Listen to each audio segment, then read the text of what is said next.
Story number 1. The Ghost of the Stanley Hotel.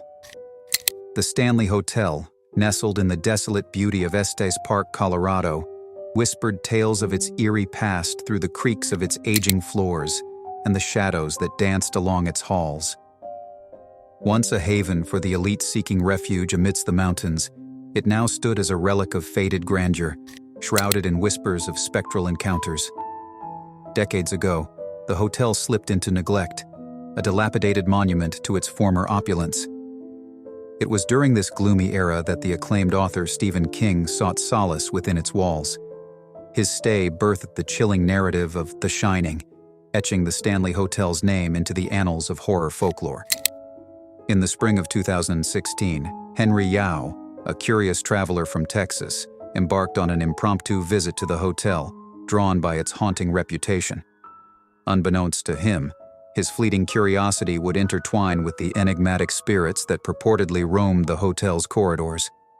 After a mundane evening meal, Yao embarked on a solitary journey through the labyrinthine passageways, capturing the hotel's desolation in photographs. He paused at the foot of a staircase, patiently waiting for the area to clear before clicking a seemingly innocuous picture. That night, a sinister chill seeped into Yao's bones, wrenching him into the grip of a malevolent force. I felt as though icy fingers were trailing down my spine. It was a visceral feeling of dread, he recounted later. His companion urged him to seek medical aid, sensing an inexplicable danger, but Yao vehemently refused. The morning light revealed the truth concealed within his camera roll. A haunting anomaly embedded in the staircase photograph. A spectral figure, ethereal yet distinct, stood where no living soul had been moments before. As Yao shared his spectral encounter on social media, the world beheld the phantom in disbelief. Experts and skeptics alike delved into the image, spinning theories of apparitions draining life force and the unseen realm reaching out to the tangible world. Despite the fervent scrutiny and myriad conjectures, Yao remained haunted by uncertainty. "I cannot rationalize what occurred," he admitted, his laughter laced with a tinge of unease. The unanswered questions lingered like a ghostly whisper, leaving an indelible mark on the adventurous soul who unwittingly trespassed into the realm of the unknown at the Stanley Hotel. Story number 2. The Ghost Truck Stop. In the dead of a frigid January night, the military man and his companion embarked on a perilous journey from Camp Lejeune, their path shrouded in the icy embrace of negative double-digit temperatures. With Lafayette, Indiana, beckoning for a wedding celebration, their fateful road trip became a chilling odyssey. As they neared Indianapolis, a dire realization struck.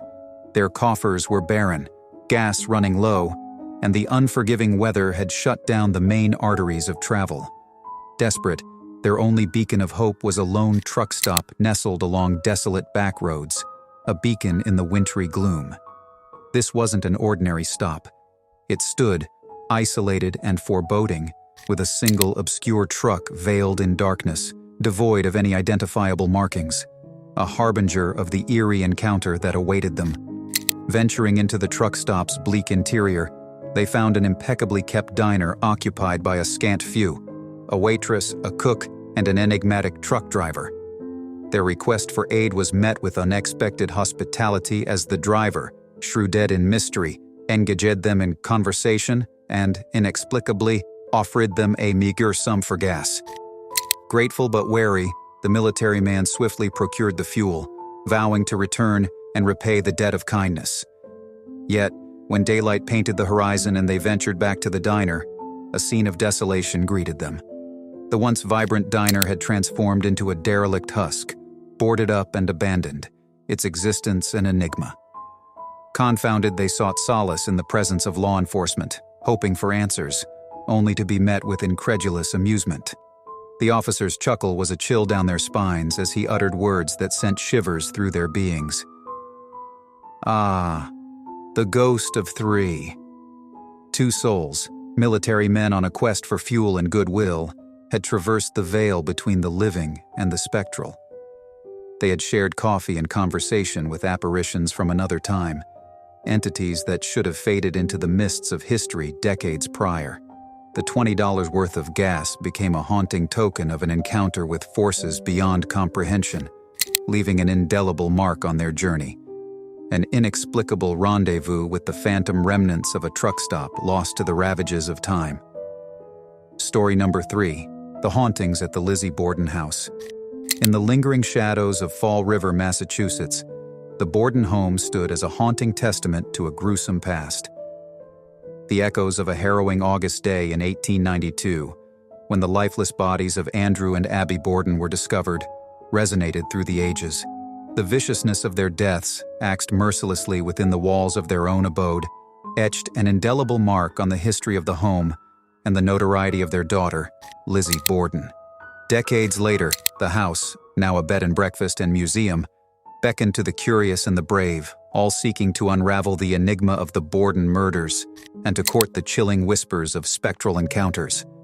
Suzanne St. John, once indifferent to the whispers of the paranormal, found herself entangled in a web of inexplicable occurrences within the home's confines. What began as a journey steeped in historical intrigue swiftly transformed into a descent into the unknown. Guests spun tales of midnight laughter and playful echoes reverberating through the corridors, a ghostly symphony that defied the veil between the living and the departed. Objects danced in defiance of reason, moving inexplicably under the cover of night, unseen hands orchestrating their eerie ballet. St. John herself encountered the uncanny, a room untouched, yet littered with scattered toys as if playful spirits had danced in clandestine revelry. A photograph defied gravity, toppling over before sliding across the floor, defying any semblance of rational explanation. A closet door, as if guided by unseen forces, swung open of its own volition, whispering secrets of the spectral realm. As the anniversary of the heinous murders loomed, an ominous air enveloped the house. St. John and her fellow guides, ensnared in the web of the Borden legacy, were visited by a chilling synchronicity, a sudden, searing pain in their left eyes, mirroring the fatal injuries suffered by Andrew Borden. But the pinnacle of dread arrived in a chilling encounter, where the veil between the living and the departed seemed impossibly thin. A guest's phone rang amidst the silence, and the air grew heavy with the weight of the impossible. "It's my mom," the guest proclaimed, sending shivers down the spine of the tour guide who had asked for silence.